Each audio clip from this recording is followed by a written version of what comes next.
to put the attention. Standing firm in the Lord. Because I realized as I was looking at those two words, I was realizing what a challenge that is for you and for me to stand firm in the Lord. What do you do when the emotions evaporate and you don't feel like continuing on with your Christian life or not very much with enthusiasm? What do you do when your emotions evaporate? What do you do when temptations come? And the thought of sort of throwing God under the bus, so to speak, throwing away your faith and going after something you know may not be right for you. It's hard to stand firm. What do you do when the dream has died? When you realize in your life there are things that you had your heart set on that you will never be able to do. You will never be able to accomplish. What do you do with that kind of disappointment? It is hard to stand firm with the Lord. Because I know people who have gotten really discouraged with life. And they figure if this is the way it's going to be, they don't need God anymore. They don't want God anymore. And they begin to sort of plod on by themselves into the rest of their lives. Because it is hard to stand firm. What do you do when your health changes and there's a real setback and you're dealing again with disappointment? It's hard to hang in there. It's hard to stand firm. What do you do in the midst of hurts and betrayals? It's hard to stand firm. So I realized with just those two words, stand firm, that I was already in pastoral ground, that I was beginning to touch those places in our lives where we find it difficult and where we need God, and where we need God's help and God's strength simply to stand firm, to stand with Him, to stand firm in the Lord. Now with this topic, I could talk about a young man in the Old Testament by the name of Joseph. He was put in prison. So much was stacked against him in that place, and he stood firm, and he did not give in. And so Joseph went from being in the prison to being one of the major leaders in the Egyptian court. I won't go into the whole story, but his faith was rewarded because he stood firm and he did not give in. He did not give up. He did not give out. I could go into the life of Moses, for someone who endured, who stood firm with all the opposition and all the discouragement that he got from Pharaoh and from his own people once he started to inspire them to leave Egypt. He hung in there. He stood firm. I could talk about a man of incredible dignity. His name was Daniel. He served pagan kings. He had opposition against him. He was thrown into the den of lions, and his faith was rewarded. He stood firm. I could talk about Daniel's three friends, Shadrach, Meshach, and Abednego, who refused to bend the knee before the idol of the king, and upon pain of death, they did not bow down to that idol. And they said, "We don't care what you do to us. You can throw us into that fiery furnace, and if we die, we die. But we're not going to knuckle under." They stood firm. I could talk about Paul,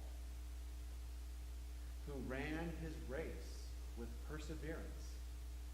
He looked to Jesus, and he said towards the end of his life, "I have fought the good fight. I have finished the race, and now I am prepared to go." And so here's someone who was finishing very, very well because he stood firm. And I could talk about those stories at length. But what I want to do is talk about a woman by the name of Mabel. story that was shared to me when I was on our spiritual formation weekend 2 weeks ago. I was captivated by this story. It is a story about a woman who stood firm in the most remarkable way.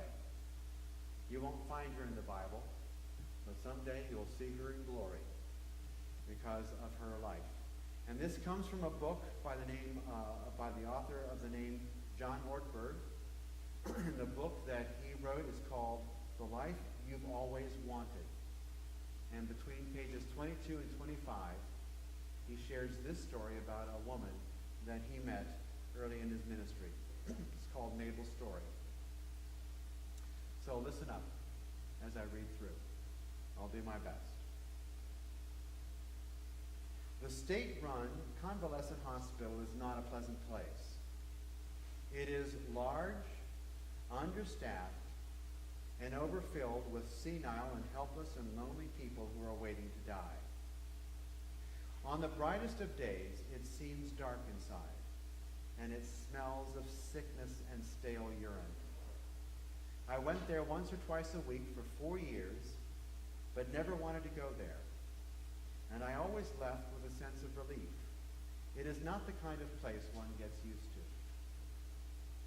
On this particular day, I was walking in a hallway that I had not visited before, looking in vain for a few who were alive enough to receive a flower and a few words of encouragement. This hallway seemed to contain some of the worst cases, strapped into carts or into wheelchairs and looking completely helpless. As I neared the end of this hallway, I saw an old woman strapped in a wheelchair. Her face was absolutely horrible. The empty stare, the white pupils of her eyes told me that she was blind. The large hearing aid over one ear told me that she was almost deaf. One side of her face was being eaten by cancer. There was a discolored and running sore over part of one cheek, and that had pushed her nose to one side and dropped one eye and distorted her jaw, so that what should have been the corner of her mouth was now at the bottom of her mouth, and consequently, she drooled constantly. I was told later that when new nurses arrived, the supervisor would send them to feed this woman, thinking that if they could stand this sight, they could stand anything else in the building. I also learned later that this woman was 89 years old and that she had been here, bedridden, blind, nearly deaf, and alone for 25 years. This was Mabel. And I don't know why I spoke to her. She looked less likely to respond than almost anyone else I saw in the hallway. But I put a flower in her hand. And I said, "Here's a flower for you. Happy Mother's Day." And she held the flower up to her face and she tried to smell it. And then she spoke. And much to my surprise, her words, although somewhat garbled because of her deformity, were obviously produced by a clear mind. She said, "Thank you. It's lovely. But can I give this to somebody else? I can't see it, you know. I'm blind." I said, "Of course." And I pushed her in the chair back down the hallway to a place where I thought I could find some alert patients.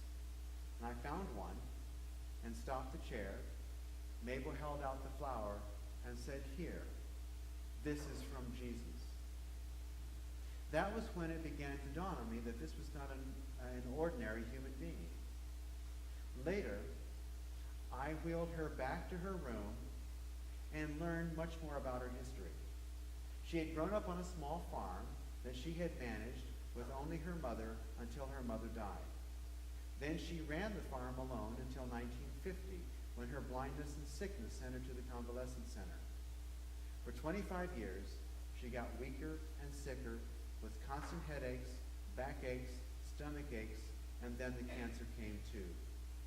Her 3 roommates were all human vegetables who screamed occasionally but never talked. They often soiled their bedclothes, and because the hospital was understaffed, especially on Sundays when I usually visited, the stench was overpowering. Mabel and I became friends over the next few weeks, and I went to see her once or twice a week for the next 3 years. Her first words to me usually was an offer of hard candy from a tissue box near her bed. I'm sure you can just kind of see that. Some days I would read to her from the Bible, and often I would pause. And often when I would pause, she continued reciting the passage from memory, word for word. On other days, I would take a book of hymns and sing with her, and she would know all the words of the old songs.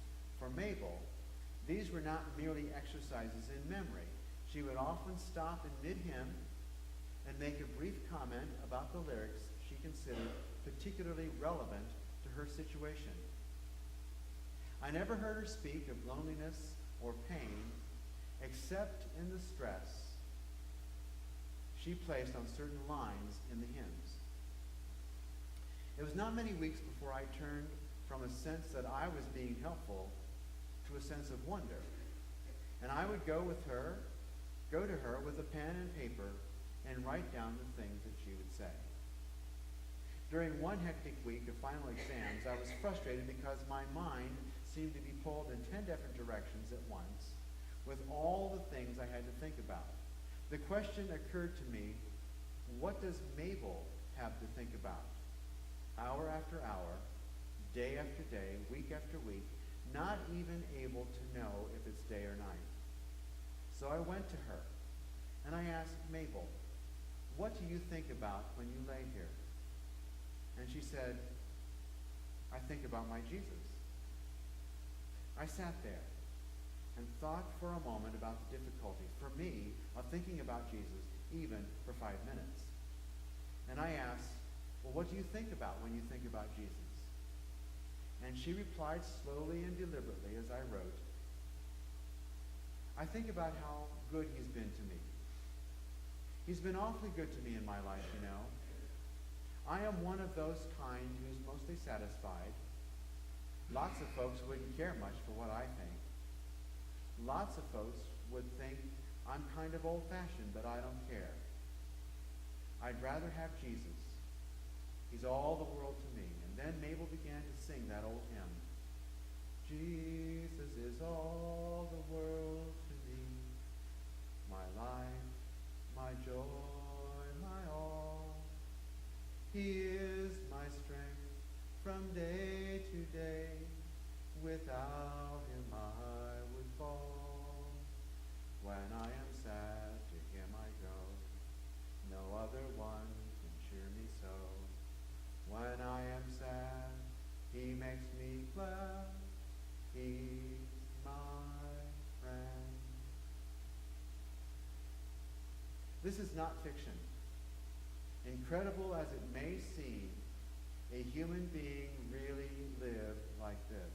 I know. I knew her. How could she do it? Seconds ticked.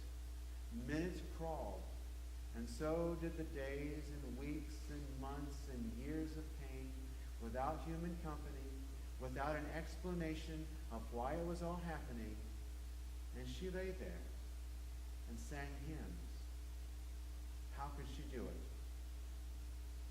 The answer, I think, is that Mabel had something you and I don't have much of. She had power.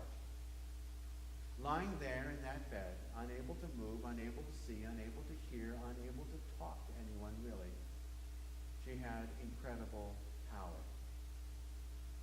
You and I can have that power if we will only die to ourselves and allow the Holy Spirit to fill us to overflowing. I think you would agree, as you hear about Mabel's story, this is a woman who stood firm. She stood firm in the Lord. Now, when Paul uses the word stand firm, the Greek word is stako, from which we get the word stake. It's like a tent stake. And you pound it into place. And you pound the tent stakes into place so that the tent stays firm. firm. It is a way of establishing something. Establishing something in such a way that it's not going to move. She stood firm in the Lord. And I believe it is because she allowed the Lord to stand firm in her. And I think that's really the secret. God says to us, you can read about it in Deuteronomy 31 or Hebrews chapter 13, but the words are the same, where God says to us, I will never leave you or forsake you. Because he stands firm with us. And if our hearts are open, we can allow him to establish his presence in us. Because in my own effort, I can't stand firm very much. I have a lot of sins that I confess because I get too easily moved.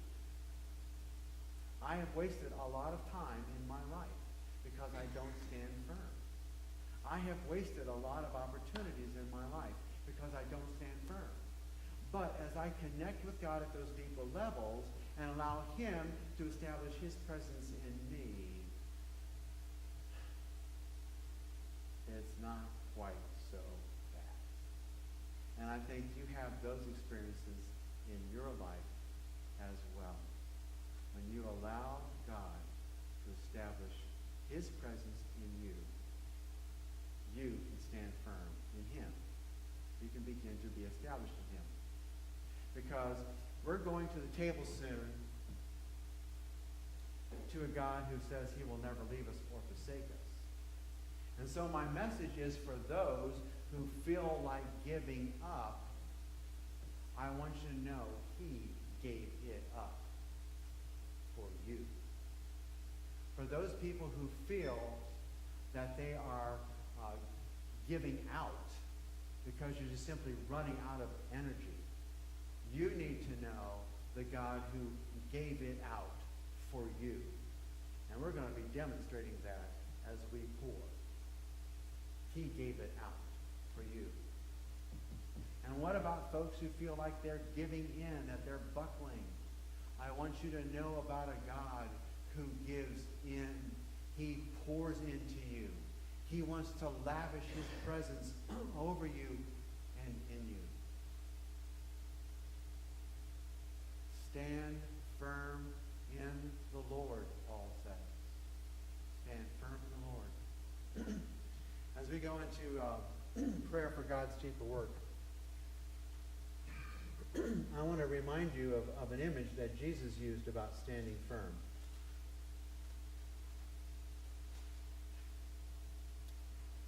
From Luke chapter 6. It's a familiar image of a person who built his house on rock. Because when he built his house on rock, the house was established. It stood firm. Listen to how Jesus describes it. He says, he starts out with a real convicting question.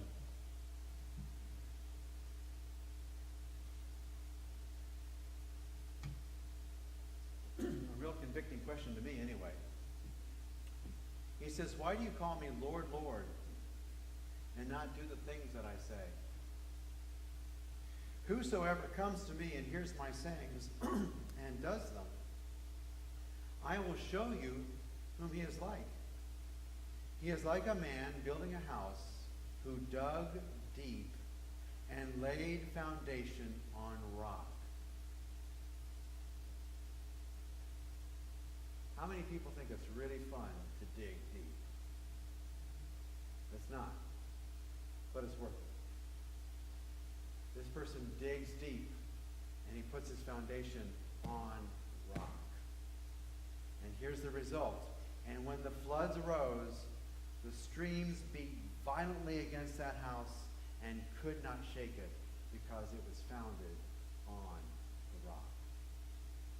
Jesus' way of saying,